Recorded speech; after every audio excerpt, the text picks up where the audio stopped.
Throughout human history, disagreements have resulted in violence and retaliation. Rebellions and militias are commonplace throughout the world. They stand and fight against oppressive governments and ideals, and exist within a gray area between freedom fighting and terrorism.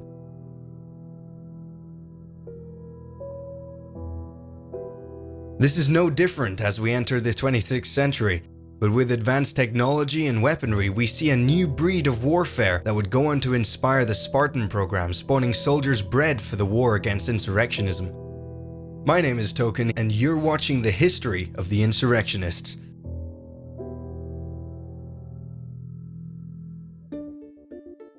As humanity expanded into the depths of space, there slowly came about a divide between the core worlds and newly terraformed planets. The inner colonies prided themselves on their prestigious history, often looking down upon the outer colonies that quite often only served as massive agriculture and mining infrastructures. Earth and the inner colonies became exceedingly dependent on these resources, however, prompting Earth to take steps to ensure that they stayed loyal to its authority. The military was strictly vetted, the high ranks being selected from Earth's finest. However, recruitment standards had considerably loosened, as did the governing of these settlements, making them a haven for Earth and inner colony citizens unhappy with their increasingly oppressive government. In the early days of human colonization, UNSC naval escorts and shipboard marine complements had accompanied the outbound colony ships in order to maintain security, as well as to justify the continued upkeep of the UNSC's massive military, which had not been needed in its original capacity for well over a century.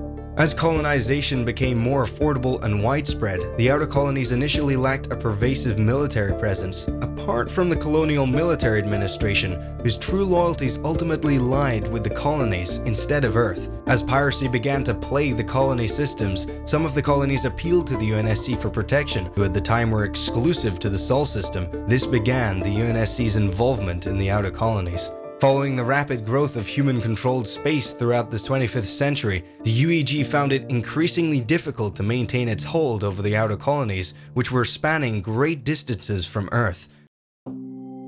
By 2490, the outer colonies surpassed the core worlds in number by several hundred and eventually bred a strong sense of nationalism among their citizens, which in turn led to their disdain of the UEG as they felt it was an outside force. Civil disobedience was commonplace, often taking the form of tax refusal and the establishment of unauthorized settlements out with the government. To combat these issues, the Colonial Administration Authority attempted to appease demands. For example, the registration of births to government records was kept entirely voluntary. However, most outer colony citizens took advantage of the benefits offered to them, including their free vaccination program. As a result of the growing rumblings of discontent, many inhabitants of Earth and the inner colonies began to feel threatened by the outer colonies surrounding them. The UEG and its colonial governing and military entities continued to maintain their military presence and economic control over the colonies, with trade restrictions and taxes creating further dissatisfaction among the colonists, provoking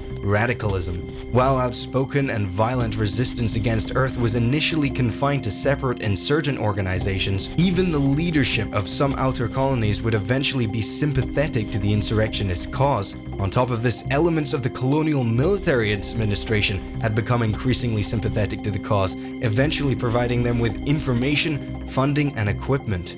The CMA's involvement with the rebels then went public in 2497, leading to the organization's gradual dissolve and its replacement with the UNSC as the primary military force patrolling the colonies.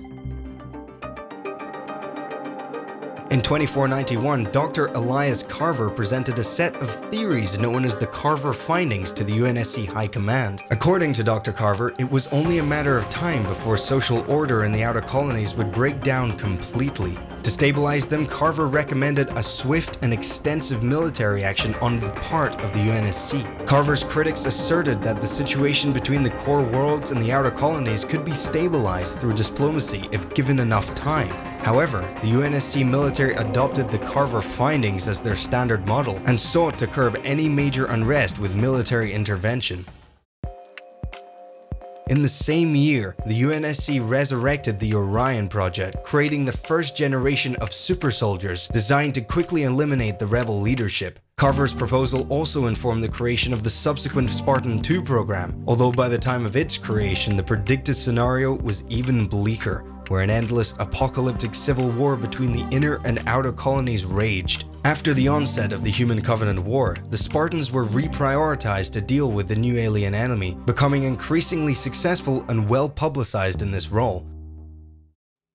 Moving back, a pivotal event which is often considered to have started the insurrection was the Callisto incident, where we saw the scope of conflict widen from occasional colonial rebellions into hostilities on a much larger scale. As the story goes, the UNSC Callisto, a corvette, was captured by insurrectionists when boarding merchant vessels, and all the UNSC crew aboard it was killed.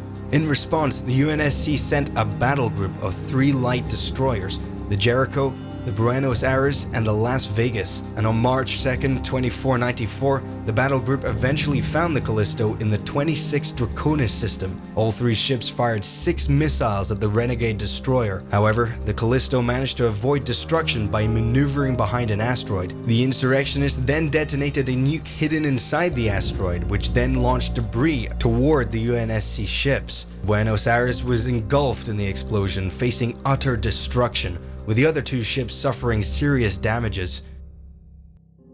Second Lieutenant Preston Cole, as the only conscious officer aboard the bridge of the Las Vegas, took control of the vessel. He signaled the Callisto, activating the ship's distress signals, and requested medical aid for the wounded. But this was a ruse. When the Callisto docked with the Las Vegas in order to take command of the ship, Cole detonated the Vegas's last missile, which had been planted inside the docking bay, causing huge damages to the Callisto. Cole then bluffed by opening the empty missile silos on his ships and ordered the Callisto to surrender and allow the Vegas's AI to take control.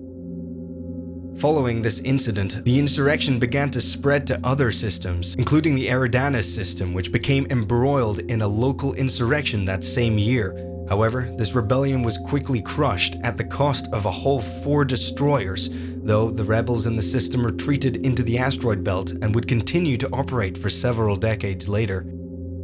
As the fighting spread, the outer colonies became a battleground between the UNSC Navy and the rebels' makeshift fleets. In June of 2501, an insurgent captured a UNSC frigate named the Bellerophon after the Greek hero and slayer of monsters, but the insurrectionists quickly renamed it to the Bellicose, meaning to fight willingly and aggressively, which fit with their cause. The ship was pursued multiple times by the UNSC Gorgon, commanded by Preston Cole. Their third encounter brought both ships into the Theta Ursa Major system. After a battle in which the Bellicose managed to dodge a Mac round, the Bellicose's crew contacted the Gorgon, in which they exchanged taunting messages. Preston Cole then let the ship escape, and after laying traps in 5 systems over the course of 3 months, Cole had yet to find the captured ship. In June of 2503, Admiral Harold Stanforth sent Cole a transmission telling him that Oni had uncovered the civilian identity of the captain of the Bellicose, Lorraine Castilla, and that she had been spying on him. Cole went to confirm this, only to find that Castilla had robbed him of everything, leaving only a printout of the exchange they had between the Bellicose and the Gorgon. In January of that next year, 4 destroyers engaged the Bellicose and reported that the ship had apparently been caught in the gravitational pull of a gas giant, later being obliterated. With the printout of Cole's exchange in the hands of the UNSC, he faced a court-martial for conspiring with the enemy and giving Castilla knowledge of the UNSC slipspace upgrades, and this all could have led to his execution. However, Harold Stanforth stepped in and vouched for him, and Cole was merely relocated to Earth with a desk job. The reports of the Bellicose's demise were incorrect, however, and the ship remained in the shadows until eventually reappearing with an insurrectionist fleet, dealing the Covenant a crippling blow in the Battle of Psi Serpentis years later. Anyways, my name is Token and thank you for watching this video. This has been a re-upload as this video wasn't previously available on my own channel, but I have already uploaded part 2, the link of which you can find on the screen. If you enjoyed it, make sure to leave a like, subscribe for more, and I'll catch you in the next one.